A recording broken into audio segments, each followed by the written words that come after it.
క్రీస్తు విజయం అనే మన ఈ ఛానల్కి స్వాగతం, సుస్వాగతం.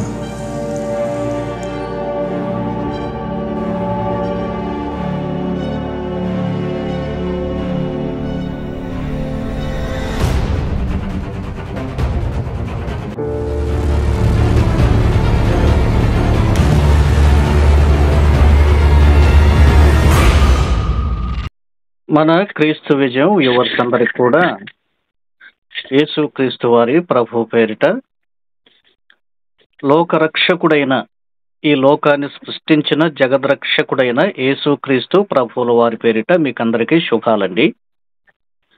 నేను గతంలో ఒక 2-3 రోజుల క్రితం మరి అన్యజనులలో నుండి రక్షించబడినటువంటి, ఒక విధంగా చెప్పాలంటే మతోన్మాదిగా జీవిత కాలంలో కొనసాగుతున్నటువంటి ఒక యవనస్తుడిని ప్రభు పట్టుకున్నాడని, ఆ వ్యక్తి చాలా మందికి తెలిసిన వ్యక్తి అని, గర్భపరిశీలన చేయటంలో ఈ గర్భపరిశీలన అనేటువంటి కార్యక్రమాల్లో ఆంధ్రప్రదేశ్లో, తెలంగాణలో చురుగ్గా ఉన్నాడని, ఆ వ్యక్తిని దేవుడే పట్టుకున్నాడని, ఆ వ్యక్తితో దేవుడే మాట్లాడాడని, ఆ వ్యక్తి ఇప్పుడు మారి మంచిగా యేసు ప్రభు ప్రేమ ఇంత గొప్పదా అని చాటి చెబుతున్నాడని మీకు నేను ఒక వ్యక్తిని మీకు పరిచయం చేశానండి. గుడ్ ఫ్రైడేకి ముందు పరిచయం చేస్తానని చెప్పాను. అట్లాగే మీకు పరిచయం చేయటం, పండుగ రోజు పరిచయం చేయటం కూడా జరిగింది. ఆ వ్యక్తి ఎవరో కాదండి, దండి శివ అనేటువంటి సోదరుడు. ముర్దుక్ అని కూడా ఆయన పిలుస్తారు. ఆయన బ్యాక్గ్రౌండ్ అంతా హిందుత్వంలోనే ఉన్నటువంటిది అని నేను భావిస్తున్నాను. ఇప్పుడు ఆ వ్యక్తి ఫోన్ లైన్లో నాతో కూడా ఉన్నాడండి. సో అసలు అతను ఎవరు, ఏంటి, అతని బ్యాక్గ్రౌండ్ ఏంటి అన్నటువంటి విషయాలను అతని నోటి మాటల గుండానే నేను మాట్లాడిస్తాను. నాకున్న 2-3 సందేహాలు, కొన్ని విషయాలు నేను అడుగుతూ ఉంటాను. ఇది ఒక అర్ధగంట, 30 గంట కొనసాగే ఛాన్స్ ఉంది. కనుక ఈ వీడియో చూసేటువంటి వారు హడావిడి లేకుండా నెమ్మదిగా మీరు ఈ వీడియోని ఫాలో అప్ చేయండి. ముందుగా హెచ్చరిక ఏంటంటే, ఇది మేము ఎవరిని కించపరచాలి, ముఖ్యంగా హిందువులు ఎవరో మనోభావాలు దెబ్బతినాలి, వాళ్ళు కించపరచబడాలి, ఏదో వాళ్ళ దేవుళ్ళు తక్కువ అని మేము భావించట్లేదండి. హిందువుల దేవుళ్ళను ఖచ్చితంగా మేము గౌరవిస్తాం. అట్లాగే దైవికమైనటువంటి విషయానికి వస్తే యేసు ప్రభు దేవుడు అని మేము ఖచ్చితంగా నమ్ముతున్నాం. సో కనుక ఎవరి మనోభావాలను కించపరచడానికి కాదు. అయితే ఎట్లాగా రక్షించబడ్డావు, ఎట్లాగా మారుమనసు పొందావు, అసలు నీకు ఏం జరిగింది అన్నటువంటి విషయాలు నేను ఇప్పుడు ఆ సోదరుని అడగబోతున్నాను. సో కనుక ఈ కార్యక్రమం అంతా శ్రద్ధగా వినండి, ఆత్మీయంగా మీకు మేలు కలుగుతుందని నేను భావిస్తున్నాను. శివ, యేసు ప్రభు పేరిట నీకు వందనాలు. సార్. చాలా సంతోషం. మరి మేము పిలవగానే నీవు లైన్లోకి రావటం చాలా సంతోషంగా ఉంది. ఫోన్ కాల్లోకి అందుబాటులోకి రావడం చాలా సంతోషంగా ఉంది. వీలైతే మనం తర్వాత ముఖాముఖి లైవ్ కార్యక్రమాలు కూడా చేద్దాము. అసలు ఏంటి నీ బ్యాక్గ్రౌండ్ ఏంటి, అసలు మీరు ఎవరు, ఏంటి, అమ్మా నాన్న వాళ్ళు ఏం చేసేవాళ్ళు, ఏంటి? ఓకే సార్, ముందుగా క్రీస్తు విజయం ఛానల్ ప్రేక్షకులకి సర్వలోకాధిపతి, సర్వ సృష్టికర్తడు యేసుక్రీస్తు వారి యొక్క నామంలో వందనాలండి అందరికీ. సో ఇప్పుడు బ్యాక్గ్రౌండ్ వచ్చేసి సార్ ప్రాపర్ పెందుర్తి సార్, మా నాన్న వారిది. సో ఎక్కువ నేను వర్క్ చేయడము, తర్వాత ఎక్కువ నేను హైదరాబాద్లోనే ఉండడం జరిగింది. సో కొన్ని సంవత్సరాల కిందట బలుగు బలహీన వర్గాల కింద, అప్పుడు ఉమ్మడి ఆంధ్రప్రదేశ్లో ఉన్నప్పుడు బలుగు బలహీన వర్గాల కింద అప్పుడు కూలి పని కొరకై, ఇప్పుడు ఎలాగైతే సాఫ్ట్వేర్ అని, మెడిసిన్స్ అని, కంపెనీలో జాబ్ అని ఎలాగైతే ఇప్పుడు ఈ కాలంలో హైదరాబాద్, బెంగళూరు అలా వెళ్తున్నారో, అప్పట్లో మా నాన్నగారు అక్కడికి రావడం జరిగింది అన్నమాట. సో అలాగే నేను అక్కడే జన్మించడము, తర్వాత నేను అక్కడే పెరగడము. సో అక్కడ నాకు బోయినపల్లిలో ఉంది, బోయినపల్లి శివ అని నాకు అక్కడ పేరు. సో అలాగా హైదరాబాద్లో ఉన్న బోయినపల్లి. అవును సార్, హైదరాబాద్ ఉన్న బోయినపల్లి. ఓకే. అస్మత్ పేట అని ఉంటుంది మన మార్కెట్, ఆడ పక్కన సార్ అస్మత్ పేట అని ఉంటుంది సార్. సో ప్రాపర్ వచ్చేసి విశాఖ సార్, పెందుర్తి. ఓకే. ఇంకా రీసెంట్గా పెళ్లి చేసుకున్న తర్వాత ఇంకా నేను మళ్ళీ మా సొంత ఊరు మా ప్రాపర్ ఇక్కడికి ఫ్యామిలీతో సహా వచ్చి షిఫ్ట్ అయిపోయాను సార్. ఓకే.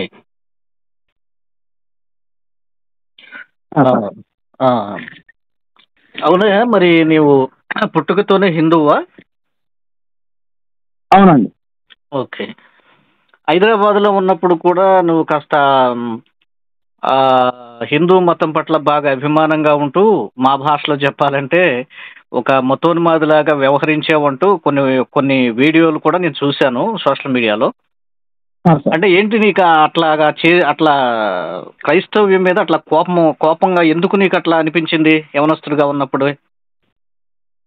సార్ అంటే నాకు బలంగా ఏంటంటే సార్, ఫస్ట్ నేను ఈ టీనేజ్ అలా ఉన్నప్పుడు ఈ క్రైస్తవుల మీద, తర్వాత వీళ్ళు సువార్తను లేదు ఈయనే నిధి దేవుడు, ఈయనే సత్యదేవుడు అని చెప్తున్నప్పుడు మరి మిగతా వాళ్ళంతా ఏంటి అనే ఒక ఆవేశం ఉండేది సార్ నాకు. తర్వాత ఈ సోషల్ మీడియాలో కొన్ని చూడడం వలన, తర్వాత కొన్ని ఈ ఏమంటారు మనం ఉన్న ఏరియాలో కాస్త నేను ఒక యాక్టివిటీస్ చూడడం, అంటే వీధికి రావడము, ప్లకార్డ్స్ పట్టుకోవడము, అంటే చూడడం. తర్వాత అప్పుడప్పుడు నేను మా ఊరు ప్రాపర్ విశాఖ జిల్లాకు వచ్చినప్పుడు ఇక్కడ మా ఏదైతే ఇప్పుడు నేను ఫ్యామిలీ పెళ్లి చేసుకుని ఇక్కడ ఉన్నానో వాళ్ళంతా క్రైస్తవులు సార్. వీళ్ళు నేను చూసినప్పుడు నాకు ఆ ఫీలింగ్ అది నాకు రావడం ఏంటంటే, అసలు వీళ్ళు ఎలాగా అసలు అప్పటిదాకా ఒక సిద్ధాంతాన్ని పక్కన పెట్టి సడన్గా దేశాన్ని విమర్శిస్తారు, విగ్రహారాధనని విమర్శిస్తారు.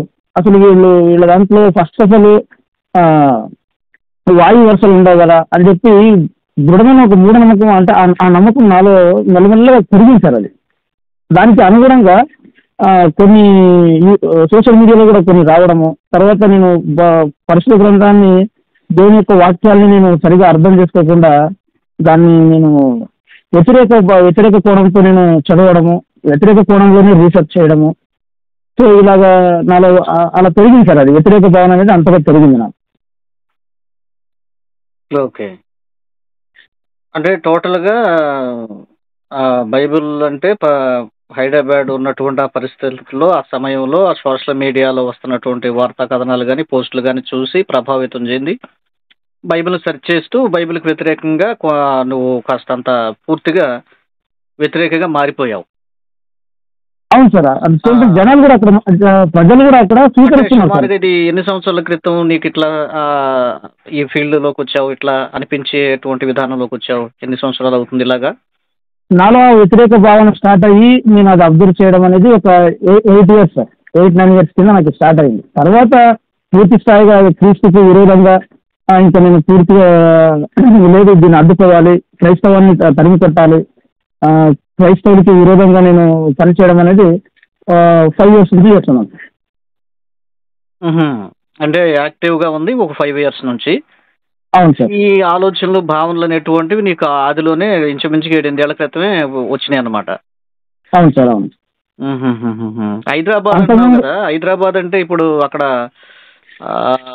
కొంతమంది ఉన్నారు, హిందూ జనశక్తి, హిందూ శివశక్తి, తర్వాత మన ప్రసాద్ గారని, హమార ప్రసాద్ గారని కొంతమంది ఉండేవాళ్ళు. నాకు తెలుసు, నాకు పరిచయం ఉంది వాళ్ళతో. అంటే వాళ్ళతో కలిసి అట్లాగా స్నేహపూర్వకంగా ఉంటూ ఈ కార్యక్రమాలు చేసావా, లేదా నువ్వు ఇండిపెండెంట్గా ఈ కార్యక్రమాలు చేస్తుండేవాడివా? నాకు శివశక్తి తరఫు నుంచి ఏమన్నా ఈ ర్యాలీ ఉంది, ఈ పలానా ధర్నా ఉంది, పలానా అక్కడ సువార్త జరుగుతుంది అని వాళ్ళు పిలిపించినా నేను అందులో దూరిపోయేవాడిని సార్.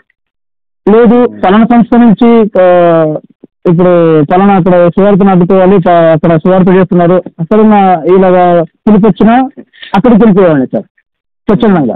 తర్వాత అమర ప్రసాద్ అన్న పిలుపునిచ్చిన వెళ్ళిపోయేవాడిని. లలిత్ గారు హైదరాబాద్కి వచ్చినప్పుడల్లా ఆయన ఇప్పుడు ఒక ఇన్సిడెంట్ చెప్తాను సార్ మీకు.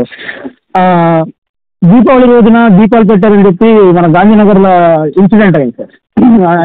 మీకు ఐడియా ఉంటుంది, కాల్తో దీపాలు తన్నారని.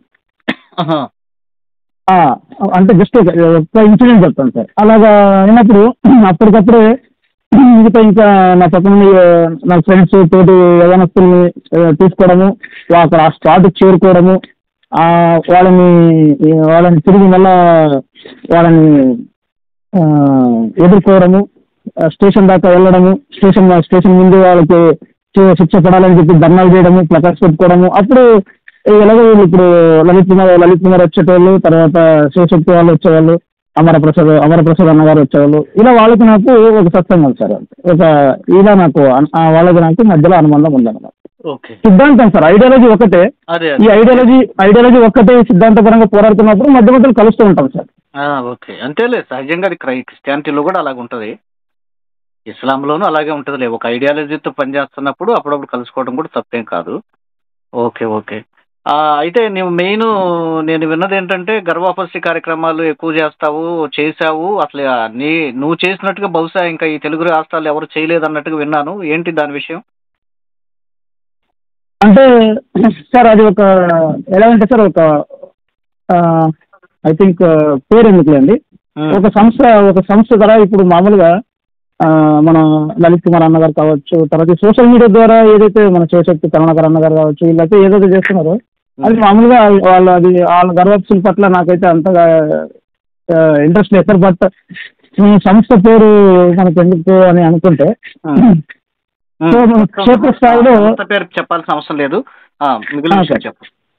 క్షేత్రస్థాయిలో ఒక ప్రణాళికాబద్ధంగా చైతన్యపరుస్తూ మత మార్పిడికి గురి కాకుండా వాళ్ళని చైతన్యపరచడము, తర్వాత ఏదైతే అప్పట్లో మతోన్మాదంతో నేను ఉండేవాడినో అంటే హిందూ గురించి చెప్పడము, తర్వాత వాళ్ళని చైతన్యపరిచి వాళ్ళలో పలానా ఈ పుస్తకం ఇది ఇంత గలీజ్ ఉంటుంది, అసలు ఈ పుస్తకం అసలు ఇది మానవ జాతికి మంచిది కాదు, ఇందులో ఏ మాత్రం విలువలు లేవు, ఇందులో ఏ మాత్రం మానవత్వం లేదు అని చెప్పి door to door sir, door to door కావచ్చు, లేదా ర్యాలీ ద్వారా, లేదా వాళ్ళకి శిక్షణ ఇవ్వడము. సో ఇలా చైతన్యపరుస్తూ ప్లస్ ఆల్రెడీ క్రైస్తవ మార్గంలో ఉన్న వాళ్ళని గర్వాప్సి వాళ్ళకి ఇంటికి వెళ్ళి కలవడము, ఇలా చూడండి అసలు మీరు ఎలాగా ఏంటి, వాళ్ళ ఏ కులం తెలుసుకోవడము, ఆ కులాన్ని బట్టి వాళ్ళ పెద్దలు కలవడము. సో దానికి తగినట్టుగా రెమెడీ అంటే వాళ్ళు గర్వాప్సి అవ్వడానికి దానికి తగినట్టుగా ఏమి తీసుకోవాలో, అనుసరించాలో అది అనుసరించి వాళ్ళని గర్వాప్సి చేసేవాడిని. అంటే ఇక్కడ నేను కాదు సార్, ఇక్కడ ఇది ఒక పెద్ద ఒక మూమెంటే ఉందండి ఇక్కడ. నాకు తెలిసి యావత్ సార్ వైజాగ్ కాదు సార్, మామూలుగా ఆంధ్ర తెలంగాణలో 2 రాష్ట్రాల్లో రెండు తెలుగు రాష్ట్రాలు ఉంది. అదే సార్, సోషల్ మీడియా ద్వారా అంతగా ఇంపాక్ట్ ఉండదు. నాలంతోడికి ఇంకా నాకు బలంగా కావాలని చెప్పి నన్ను గుర్తించాను సార్. ఫస్ట్ నేను ఇండివిజువల్గా అందరితో కలిసి అలా చేసుకుంటున్నప్పుడు నన్ను గుర్తించి నీలాంటి వ్యక్తి కావాలని చెప్పి తీసుకున్నారన్నమాట. ఓకే. అంటే వీళ్ళు అట్లా మీలాంటి వ్యక్తులను తీసుకొని వాళ్ళకి ఏదైనా ఆర్థిక సాయం చేస్తూ అట్లా నడిపిస్తా గర్భాపసి కార్యక్రమాలు చేస్తున్నారనమాట. ఆర్థిక సాయం ఉంది సార్. మామూలుగా అక్కడ ఎలా ఉంటుందంటే సార్, ఆర్థిక సహాయం అనేది దాంట్లో డివిజన్లో ఉంటుంది సార్. అంటే గ్రామం నుంచి గ్రామం, మండలం నుంచి జిల్లా నుంచి జోనర్ నుంచి స్టేట్ నుంచి నేషన్ అలా ఉంటుంది సార్. అది ఒక బ్రాంచ్ లాగా. సో మనకి సార్ అది ఎలా ఉంటుందంటే, మనకి జిల్లాకు సంబంధించిన నాయకులకు మాత్రము మామూలుగా వాళ్ళకి కావాల్సిన తగినట్టుగా పెట్రోల్, తగినట్టు కాస్త ఖర్చులకి అది ఒక ముక్కలు చెప్పాలంటే గౌరవ వేతనం కింద పే చేస్తారు సార్. మిగతా అంత త్యాగమే సార్. అంటే ఏదో ఒక సిద్ధాంతం, నమ్ముకున్న సిద్ధాంతానికి నా దేశము నా ధర్మం అని చెప్పి అదేదో అందులో ట్రాన్స్లో ఉండి త్యాగ జీవితం సార్ అన్నీ. అంతే ఇంకేంటి. Okay, okay. నువ్వు చెప్తున్నా నాకేమర్థమైందంటే అదే అంటే మామూలుగా గ్రౌండ్ లెవెల్లో ఊరుల్లో అక్కడ ఇక్కడ చేసేవాళ్ళకి కాదులే, కానీ ఏదైనా డిస్టిక్ వైడ్గా లీడర్షిప్ చేసేటువంటి వాళ్ళకి ఏదైనా కాస్త పెట్రోల్ ఖర్చులు ఇవ్వటం, మంత్లీ వాళ్ళకి ఏదైనా కాస్త ఆర్థికంగా ఏదైనా హెల్ప్ చేయటం అలా చేస్తూ ఉండేవాళ్ళు అనమాట. అవును సార్. ఇంకా మామూలుగా మండల్లో ఉన్న వాళ్ళకి, గ్రామాల్లో ఉన్న వాళ్ళకి, మండల్లో వాళ్ళకి ఏమి ఉండదు సార్. వాళ్ళకి స్వచ్ఛందంగానే ఏదో అదే ఏదో నమ్ముకున్నాము, ఏదో దేశానికి ధర్మానికి మేము ఏదో చేస్తున్నాము చేసేవాళ్ళు. అవును సార్. ఆ, ఓకే ఓకే ఓకే. ఆ, నాకు తెలిసి నీ పరిధిలో సుమారుగా ఏదన్నా ఒక 20 మందిని గర్భాపరిచయం చేసి ఉంటావా? లేదు సార్, 100 అబౌవ్ సార్. ఒక 100 మందిని చేసావు. కుటుంబాలు సార్. కుటుంబాలా? సార్.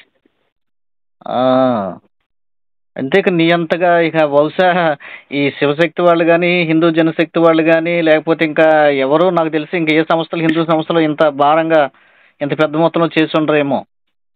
అందుకే దేవుడు నిన్ను సెలెక్ట్ చేసుకుని ఉంటాడు ముందుగా. మేము వాస్తవంగా ప్రార్థన చేస్తున్నాం. హిందూ సంస్థలు నడిపే నాయకులందరి కోసం మేము ప్రార్థన చేస్తున్నాం. ప్రభువా, వాళ్ళ హృదయాన్ని తెరువు, వాళ్ళతో మాట్లాడు, వారికి మంచి చెయ్యి, వారికి సత్యం బోధపడేటట్లుగా చెయ్యి, నీవు సృష్టికర్తవు నాయన, నీ ప్రేమను బిడ్డలు అర్థం చేసుకునేటట్టుగా చెయ్యని వీళ్ళందరి కోసం హిందూ నాయకులుగా ఉంటూ ప్రభువుని దూషిస్తూ, మరియమ్మ తల్లిని దూషిస్తూ, బైబిల్ని దూషిస్తూ ఎట్లా మాట్లాడినా ఆ కాసేపు బాధపడుతున్నాం కానీ మళ్ళా తర్వాత తీసేసుకొని ప్రభువా వాళ్ళని రక్షించయ్యా, మార్చిపెట్టయ్యా, ఒక్కరినైనా మార్చిపెట్టాయని ప్రార్థన చేస్తున్నాము శివ. నిజానికి ఈ మధ్య ఒక కామెంట్ కూడా రాశారు పాస్టర్ గారు, మీరు గతంలో చెప్పారండి, దేవుడు ఖచ్చితంగా ఎవరో ఒకరిని మారుతారు, మన విశ్వాసంగా ఉండి ప్రార్థన చేద్దామని చెప్పారు. అట్లాగే ఈ శివ అనే వ్యక్తి మారటం మీరు చెప్పింది కరెక్ట్గా సూట్ అయ్యింది అంటూ కామెంట్ కూడా రాశారు ఒక వీడియో కింద, మీకు సంబంధించిన వీడియో కింద. సరే శివ, సరే ఇట్లాగా ఉండేవాడివి. అదేదో విన్నాను నేను, ఏదో ఒక గ్రామం దగ్గర కూడా ఏదో బోర్డు ఏదో పాతి పెట్టి ఇక్కడ ఎవరు రాకూడదని ఏదో కార్యక్రమం చేసావని. సార్ ముందుగా సార్ యాక్చువల్గా ప్రభు నామమున తర్వాత వింటున్న ప్రేక్షకులందరికీ, యావత్ ప్రపంచంలో ఉన్న నా తోటి సహోదరులకి, సహోదరులకి, క్రైస్తవ విశ్వాసులకి నా మనస్పూర్వకంగా క్షమాపణలు చెప్పుకుంటున్నాను సార్. మీరందరూ నన్ను క్షమించాలి. ఒకప్పుడు చాలా మతోన్మాదంతో నేను ఉర్రూతలైతే నేను ఊగిపోయాను. దయచేసి క్రీస్తు నామమున నన్ను అందరూ మీరు క్షమించాలి. సో మీ ప్రార్థన మన క్రైస్తవులకి, మన క్రైస్తవ సమాజానికి ఆయుధం ఏమైనా ఉంది అంటే అది ఒక్క క్రీస్తు నామమున ప్రార్థన మాత్రమే. మీ ప్రార్థన ఆయన మీ వినికిడి ఆయనకు వినిపించింది. ఆయన సజీవమైన దేవుడు అండి. ఆయన నిత్యం ఉన్నారు, సర్వాంతర్యామి అండి. ఆయన లేని చోటు లేదు. శివ, ఒక్క మాట అడ్డొచ్చాను. ఇప్పుడు నువ్వు ఇలా చెప్తుంటే కొంతమంది ఏమనుకుంటారో నా మాటలో చెప్తా విను. నిన్నెవరో ప్రలోభ పెట్టారు, నీకెవరో డబ్బులు ఇచ్చారు ఇలా చెప్పమని, అందుకని చెప్తున్నావేమో నువ్వు. అవును సార్, ఒకరు ప్రలోభం అయితే అయ్యింది సార్. మామూలుగా ఆయన కూడా ఎవరంటే ప్రపంచానికి అధిపతి సార్, సర్వ సృష్టికి అధిపతి, endless universal king of the king, my lord Jesus. ఆయన నాకు ప్రలోభం చేశారు. అంటే మనుషులు ఎవరు నిన్ను ప్రలోభ పెట్టింది లేదు. నీ అంతటి నువ్వే దేవుడు నీతో మాట్లాడి నీ హృదయాన్ని తాకితే నువ్వు యేసుప్రభు దగ్గరకు వచ్చి ఇప్పుడు ఈ మాటలు చెప్తున్నావు, అంతే కదా. నీకెవడో ఒక లక్షలు ఇచ్చి నేనేదో గర్భాపసి చేయలే, క్రిస్టియానిటీలో తేలేదు, నువ్వు ఇలా చెప్పరా బాబు అని చెప్పి నీకెవరు డబ్బులు ఇవ్వలేదు. కేవలం దేవుడే నిన్ను దర్శించాడు. నిజం చెప్పాలంటే దేవుళ్ళలోకి వచ్చాకే నువ్వు ఇంకా కొద్ది గొప్ప కష్టాలు పడతా ఉన్నట్టున్నావు. నాకదే అర్థమవుతుంది చూస్తుంటే. చెప్తున్నావు కదా. సరే, అక్కడ సంఘటన ఏంటి? ఆ ఊర్లో ఏదో బోర్డు బాతిన సంగతి నిజమేనా? అదే సార్, యాక్చువల్ ఒక్క ఊరు ఒక్క బోర్డు కాదండి. మనం ఎక్కడైనా మెయిన్ రోడ్ లో, హైవేలో ఏదైనా జీసస్ స్టాచ్యూ కనబడితే కన్నెర్రైపోయింది సార్ నాకు. ఆ జీసస్ స్టాచ్యూ దాన్ని చేతులు కాళ్ళు తీసేయాలని క్షమించాలి.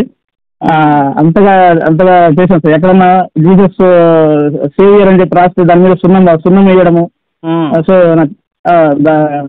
సున్నం దాని మీద వేసేయడము, లేదా ఎక్కడన్నా బోర్డు పెట్టింటే ఆ బోర్డు తీసేయడము, యేసుక్రీస్తు నిజమైన దేవుడు అని చెప్పి ఉంటే పైన చర్చికి సార్ పాపం విశ్వాసులు సార్ దాన్ని వాళ్ళు ఎదుర్కోలేక, వాళ్ళు తిరిగి కొట్టలేక, తిరిగి వాళ్ళకి ఏది బూతులు దుర్భాషలు ఆడలేక వాళ్ళు ఇంకా చర్చికి పైకి మొక్కుగా మూకులు పెట్టినా కూడా దేవుని నామమున నేను దాన్ని కూడా ఊతలాపేసి మళ్ళా అంతే కఠినంతో పైకి వెళ్ళి మీరు ప్లకర్ తీసేవాడిని సార్.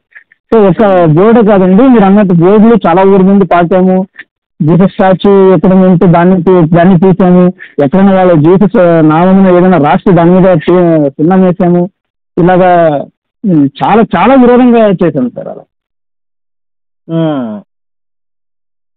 ఓకే, మనం దీంట్లో బ్రీఫ్గా మాట్లాడుకుందాం.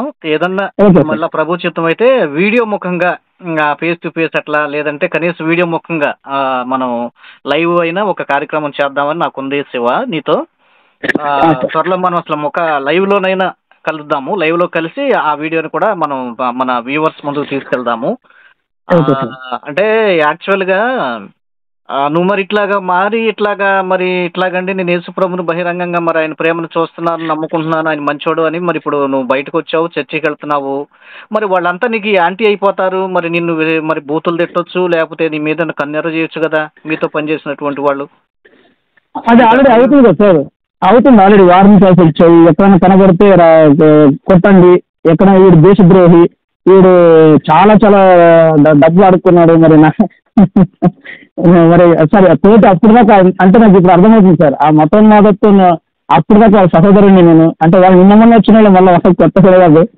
సో నాలంటే సార్ సార్ సో అలా నా పక్కనే ఉంటే నా పక్కనే తిరిగిన వాళ్ళు సడన్ గా నన్ను సార్ క్రీస్తు మార్గాన్ని అనుసరించిన వెంటనే దేశద్రోహి అయిపోయాను సార్, తాగుబోతు అయిపోయాను సార్, డబ్బులు అడుక్కునే వాడిని అయిపోయాను సార్, ఎక్కడైనా కనబడితే కొట్టండి అంటున్నారు సార్, కేసులు పెడతామంటున్నారు సార్. ఇంకో విషయం, నా సొంత నా ఫ్యామిలీ మెంబర్స్ ని పర్సనల్ కాల్ చేసి నన్ను సిస్టర్ని అందరినీ ఎంత పచ్చిక దుర్భాషలు అంటే అంత పచ్చిక దుర్భాషలు టార్చర్ పెడుతున్నారు. కానీ నేను అందరికీ ఒక మాట చెప్తాను సార్, మీకు తెలుసు మీకన్నా మతం మాది నేను, కానీ క్రీస్తు మార్గాన్ని అనుసరిస్తూ ఉన్నాను కాబట్టి నేను ఆ మాటలు ఆడలేను, నేను మీకు విరోధంగా ఏం చేయలేను అలా అని చెప్పి చాలా టార్చర్ పెట్టకండి, మీకు తెలుసు నేనేంటో అని చెప్పి వాళ్ళకి. కానీ ఏదో ఒక రోజు మిమ్మల్ని కూడా ప్రభు దర్శిస్తారు, ప్రభు తన యొక్క స్వరాన్ని మీకు వినిపిస్తుంది, మీరు కూడా మారుతారని చెప్పి చెప్తాను సార్ వాళ్ళు. ఈ సందర్భంగా మన ఈ ఛానల్ శివ హిందూ సోదరులు కూడా ఎక్కువ ఫాలో అవుతుంటారు. ఖచ్చితంగా ఈ లీడర్స్ అందరూ కూడా మన ఛానల్ చూస్తారు. యాక్చువల్గా హిందూ జనశక్తి నుండి ఒక లీడర్ అయినటువంటి ఒక వ్యక్తి నాకు ఫోన్ చేశాడు. ఫోన్ చేసి ఏదో మాట్లాడారు. ఇలాంటి వాళ్ళందరికీ నేను చెప్తున్నది ఏంటంటే, దయచేసి సోదరులారా నా మాటలు వినండి. ఈ యొక్క విధానంలో మంచితనము, ఓర్పు, సహనము, ప్రేమ, ఆ మనిషి చనిపోయిన తర్వాత నిత్య జీవం అనేవి దాగున్నాయి బైబిల్లో. మీరు తెలుసుకునే రోజు వస్తుందండి. దయచేసి ఆ శివని మానసికంగా బాధ పెట్టే ప్రయత్నం చేయబాకండి. నేను శివపక్షంగా Christian rights organisation AP state అధ్యక్షుడిగా నేను ప్రేమపూర్వకమైన వార్నింగ్ ఇస్తున్నాను. ఈసారి ఎవరైనా సరే అతని ఫోన్ కాల్కి ఫోన్ చేసి టార్చర్ పెట్టాలని చూస్తే, పచ్చిబూతులు తిట్టాలని చూస్తే, ఏదైనా హరాస్మెంట్ చేయాలని భయపెట్టాలని చేస్తే మాత్రం క్రిస్టియన్ రైట్స్ ఆర్గనైజేషన్ నుండి ఆ ఫోన్ నెంబర్లను తీసుకొని సైబర్ కంప్లైంట్ ఇచ్చి ఖచ్చితంగా మీ మీద కేసులు బనాయించే ప్రయత్నం చేస్తుంది క్రిస్టియన్ రైట్స్ ఆర్గనైజేషన్. ఎందుకంటే క్రైస్తవులమైన మేము ఎవరి జోలికి రాము, మ్యాక్సిమం ఓర్చుకుంటాం, తిట్టినా కొట్టినా ఓర్చుకుంటున్నాం. అయితే మీరు ధర్మబద్ధంగా ఆలోచించండి. మీకు కూడా ఒక గ్రంథం ఉంది, దేవుళ్ళు ఉన్నారు, మీకు దేవుడు అంటే భయం, దేవుడు అంటే ఇష్టం. ఆ ఇష్టంలో మీరు ఒక పిచ్చిగా ప్రవర్తిస్తున్నారు.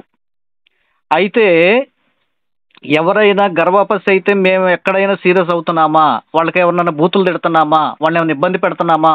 ఎవరిని ఇబ్బంది పెడతలా, ఎవరిని కష్టపెట్టట్లా. మీ ఇష్టం, మీకు ఎట్లా ఇష్టమైతే అట్లా పొండి అని ఊరుకుంటున్నాం.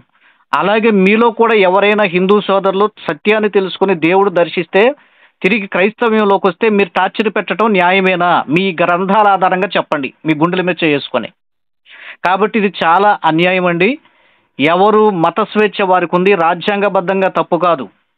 మత స్వేచ్ఛ హక్కు ప్రతి ఒక్క పౌరునికి, భారతీయునికి ఉంది. కాబట్టి దీన్ని దుర్వినియోగం చేయొద్దు. బూతులు తిట్టడం, టార్చర్ చేయటం, ఫోన్లు చేయటం దయచేసి మానేసేయండి. ఇది నేను ప్రేమపూర్వకంగా కొంతమంది సోదరులకు నేను ఇస్తున్నాను. హిందూ సోదరులు చాలా మంచి వాళ్ళండి, వాళ్ళు ఏం పట్టించుకోరు, వాళ్ళ పని ఏదో వాళ్ళు చేసుకుంటారు, పరమ సహనంతో చాలామంది ఉంటారు. కొద్దిమంది అక్కడక్కడ చీడ పురుగులాగా ఉంటారండి. వీళ్ళ వలన హిందుత్వానికి చెడ్డ పేరు వస్తుంది.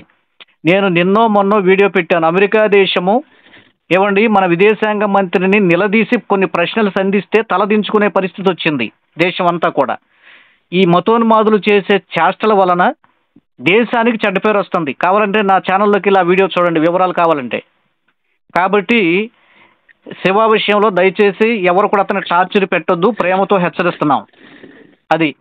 సో మీకు దమ్ము, ధైర్యం, మీకు సరైనటువంటి దేవుడి మీద నమ్మకం ఉంటే మీ దేవుడికి ప్రార్థన చేయండి, నాయన మళ్ళా శివాన్ని తిరిగి మన ధర్మంలో తెమ్మని. తప్పు లేదు. అంతేగాని మానసికంగా తిడదాము, దొరికితే కొట్టండి, లేకపోతే ఫోనులు చేసి వేధించండి, ఇది చాలా చెడ్డ అలవాటు అండి. ఇది సాతాను శక్తులు చేసే పని. మీరు మనుషులు కదా, మీరు నిజమైన దేవుడిని సేవిస్తే ఫోన్ల మీద ఫోన్లు చేయటం ఏంటండి? ఎవరైనా కొన్ని సందర్భాల పాస్టర్స్ కూడా ఫోన్లు చేసి విసిగించడం ఇలా చేస్తున్నారు. చాలా తప్పండి. అది బుద్ధిహీనత, అది పిరికి చర్య. నీకు దమ్ము, ధైర్యం ఉంటే చక్కగా 10 మందిలోకి వచ్చి మాట్లాడి ఇది తప్పని ఖండించండి. అంతేగాని ఫోన్లు చేసి విసిగించడం, వేధించడం ఎవరిని చేయకూడదు. ఇది గుర్తుంచుకోండి.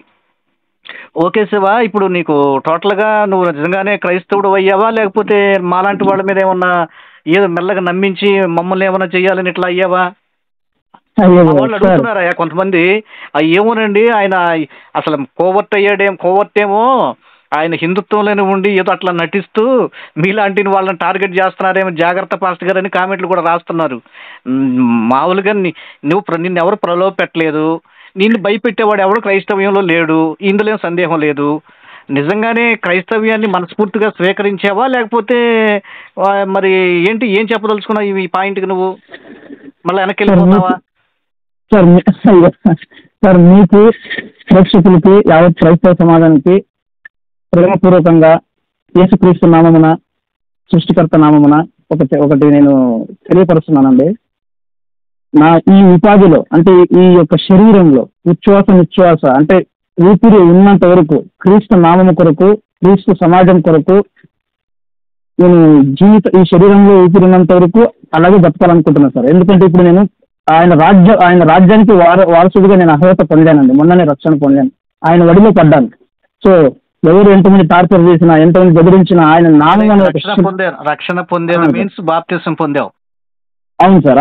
ఆ క్లిప్ మన ఛానల్లో కూడా అప్లోడ్ చేశాం. ఓకే, అవును సార్. నేను అదే సార్ అందరికి అదే తెలియపరుచుకుంటున్నాను. ఊపిరి ఉన్నంత వరకు క్రీస్తు నామము కొరకు, క్రైస్తవ సమాజం కొరకు ఈ జీవితం మొత్తం ఆయన కొరకు బతకాలనుకుంటున్నాను సార్. ఇందులో ఎట్టి పరిస్థితుల్లో ఎవరు అనుమానం పెట్టుకోకండి. ఎందుకంటే మీకు ఒక చిన్న ఒక 1 minute బ్రీఫ్గా చెప్తా. ఏ సేవకులైనా సరే వచ్చి మార్కు 16 నా దగ్గర చెప్పాలంటే అది అవ్వని పని అండి. ఎందుకు ఇప్పుడు మాట్లాడుతున్నా జాన్ బాబు సార్, మీరు కూడా మమ్మల్ని క్షమించాలి. సార్ కూడా ఫోన్ చేసి నేను ఒకప్పుడు బైబిల్ ఆధారంగా చాలా దుర్భాషలు ఆడాను. సార్ మీద నేను చాలా లైవ్ పెట్టాను నా ఛానల్లో కూడా. వేరే వాళ్ళు పెట్టిన కూడా ఆ ఛానల్లో వచ్చి సార్ గురించి చాలా మాట్లాడాను. నేను మాట్లాడితే దుఃఖం వస్తుంది. సో ఉన్న వాస్తవాన్ని మనస్పూర్వకంగా నన్ను కన్న తల్లి తండ్రి సాక్షిగా ప్రభు అయిన యేసుక్రీస్తు నామమున నేను ఒకటే మాట ఇస్తున్నానండి. ఊపిరి ఉన్నంత వరకు ఆయన కొరకై, క్రైస్తవ నా సోదరుడు నా కుటుంబం కొరకై జీవితం మొత్తం ఈ జీవితం మొత్తం ఆయనకి అంకితం అండి. ఓకే, చాలా సంతోషం శివ. సరే, మనుషులు మనం సహజంగా తెలియనప్పుడు పొరపాట్లు మాట్లాడతాం. అది మానవ సహజం. క్షమించడం అన్నది దైవికమైన లక్షణం, దేవుడిచ్చేటువంటి ఆ గొప్ప గుణం అది. సో కనుక ఖచ్చితంగా ఒకవేళ నువ్వు క్రైస్తవ్యాన్ని గతంలో దూషించినా, నన్ను దూషించినా, లేకపోతే పాస్టర్ గారు ఇంకెవరినైనా దూషించినా ఖచ్చితంగా నిన్ను వాళ్ళు క్షమిస్తారు. నేను మనస్ఫూర్తిగా నిన్ను సోదరునిగా క్షమిస్తున్నాను. అట్లాగే ప్రతి పాస్టర్ గారు అలాగే ఉంటారండి, ప్రేమ కలిగి ఉంటారు. క్రైస్తవ్యం అంటేనే ప్రేమ మార్గం. కొంతమందికి తెలియక ఏదో అది ఇది అని చెప్పేసి గుడ్డు కూసంటూ కామెంట్ చేస్తారండి, వాళ్ళకి గిట్టక, ఇష్టం లేక. రెండోది, వాళ్ళ హృదయంలో ఏంటంటే హిందుత్వం తగ్గిపోతుంది, క్రైస్తవం పెరిగిపోతుంది భారతదేశంలో అనేటువంటి ఒక విధమైనటువంటి ట్రాన్స్లోకి వెళ్ళిపోతారు. దానివల్ల వాళ్ళు ఏం మాట్లాడుతున్నారో, అసలు ఏం చేస్తున్నారో తెలియకుండానే పిచ్చి పిచ్చిగా మెంటల్లీ డిజార్డర్ పర్సన్ లాగా. ఉదాహరణకి రాధా మనోహర్ దాస్ గారు ఉన్నారు, నాతో స్నేహపూర్వకంగానే ఉంటారు. ఆయన కూడా కొన్ని సందర్భాల్లో అసలు మెంటల్లీ డిజార్డర్ పర్సన్ లాగా మాట్లాడేస్తూ ఉంటారు క్రైస్తవ్యం గురించి. మరి ఆయనకి పాపం ఆయన ఎలా బాగు చేయాలో అర్థం కావట్లేదు. ప్రార్థన చేస్తున్నాము. ఆయన కూడా నాతో ఫోన్లో టచ్లో ఉంటారు. పోతే సరే శివ, మనం వీలైతే లైవ్ కార్యక్రమం చేద్దాం, ఇంకా కొన్ని సంగతులు మనం మాట్లాడుకుందాము. భవిష్యత్తులో ఇంకా నువ్వు మరి నీ విషయాలు ఏంటి ఇంకా అసలు అన్నటువంటివి కొన్ని ముఖాముఖిగా కూడా లైవ్లో కొన్ని విషయాలు మాట్లాడుకుందాము. సరే, ప్రస్తుతానికైతే సుమారుగా ఒక అర్ధగంట అవుతుంది కాబట్టి ఈ ఫోన్ కాల్ కన్వర్షన్ అనేటువంటి దాన్ని మరి స్టాప్ చేద్దాము. సరే, టోటల్గా నువ్వు దండి శివ మీ పేరు, మరుదుక్ అని కూడా పిలుస్తారు. ఇప్పుడు మరి చర్చికి వెళ్ళారు కదా, బాప్తిసం పొందినాక ఏదైనా నామకరణం చేశారా? ఇంకా లేదు సార్. ఎవరు మన దైవజనులు మా పాస్టర్ గారు మీకు ప్రత్యేకంగా నేను దేవునితో నేను ప్రార్థన చేసి నేను 3 రోజుల్లో మీకు మంచి నామకరణం చేస్తానని చెప్పారు సార్. వెరీ గుడ్, సంతోషం. క్రైస్తవ నామకరణం కూడా చేస్తారు. ఓకే, దాన్ని కూడా తీసుకో, దాన్ని కూడా స్వీకరించు. సరే, నేను ఈ యొక్క వీడియో ముఖంగా లేకపోతే ఈ సంభాషణలో నీకు చెప్పేది ఏంటంటే, నీవు స్వతంత్రంగా దేవుని దగ్గరకు వచ్చావు, దేవుడు నిన్ను పట్టుకున్నాడు, దేవుడు నిన్ను వాడుకుంటాడు, ఆ దేవునికి నువ్వు సాక్షిగా జీవించు. అట్లాగే నీ ఆర్థికమైన ఇబ్బందులు, కష్టాలు, లేకపోతే కుటుంబ పోషణ విషయాలు, ఏదో నువ్వు సాధారణంగా మామూలుగా ఏదైనా కూలి పని అది చేసుకుంటా ఉంటావా, ఇంకేదైనా జాబ్ చేస్తావా? నేను ఈ రోజులు మొత్తం నేను ఫుల్ టైమ్గా అదే పని చేసుకునేవాడిని సార్. ఇప్పుడు మరి ఏమి అప్పుడంటే ఆ పని పెట్టుకున్నావు, ఎట్లాగో అట్లా గడిచిపోయింది. డిస్ట్రిక్ట్ లీడర్ చేసావు కాబట్టి ఏదో కొంత అమౌంట్ వచ్చేది, లేకపోతే అట్లా ఎట్టగట్టో తిప్పలు పడి చేసావు. ఇప్పుడు దాంట్లో రాజీనామా చేసేసావు, దాని నుంచి ఎలాంటి హెల్ప్ నీకు రాదు. సో ఇప్పుడు జీవన విధానం మరి ఎట్లాగా, నువ్వు జీవన విధానం మరి ఎట్లా ఎంచుకున్నావు, ఏమి డిసైడ్ చేసుకోలేదా? ఎదుగుతున్నాను సార్. నిన్న ఒకరికి కార్ డ్రైవర్ కావాలంటే వెళ్ళి ట్రయల్ ఇచ్చి రావడం జరిగింది. సో వాళ్ళు కూడా కాస్త అనుమానంగానే అన్నారు. ఓకే సార్, ఏదో చూసుకుంటాను సార్, ఏదో పని అయితే చూసుకుంటాను. స్వచ్ఛంగా యేసుక్రీస్తు వారి యొక్క నామమున, తండ్రి కుమార పరిశుద్ధాత్మ నామమున ఇంకా ఏదో కూలి పని చేసుకుని అలా గడిపేస్తాను సార్ అని నేను చెప్తున్నాను సార్. ఓకే ఓకే, కొన్ని రోజులు ఇబ్బంది ఉంటుంది సార్, చాలా ఇబ్బంది ఉంటుంది. ఏంటంటే ఖచ్చితంగా మనం ఏదో ఒక పని చేసుకోవాలని బైబిల్ చెప్తుంది, మనం ఏదో ఒక పని చేసుకుని జీవించాలని బైబిల్ చెప్తుంది. మనల్ని సోమరులుగా కూర్చోబెట్టడం బైబిల్కి ఇష్టం ఉండదండి. సరే, మీకు చేతనైన పని మీ విద్యార్హతను బట్టి, లేకపోతే మీరు నేర్చుకున్న చేతి వృత్తిని బట్టి, లేదా కనీసం వ్యవసాయమైనా నువ్వు చేయగలవు కాబట్టి మెల్లగా నీ పని నువ్వు చేసుకుంటూ చక్కగా చర్చికి వెళుతూ ప్రార్థన చేసుకుంటూ అట్లా కొనసాగు. దేవుడు తప్పకుండా ఏదో ఒక రీతిని నేను బ్లెస్ చేస్తాడని నేను నమ్ముతున్నాను. సరేనా శివ? Thank you sir. మళ్ళీ ఇంకొకసారి మళ్ళీ దేవుని చిత్తం అయితే మరొకసారి మాట్లాడుకుందాం. Thank you. God bless you Shiva. Thank you sir.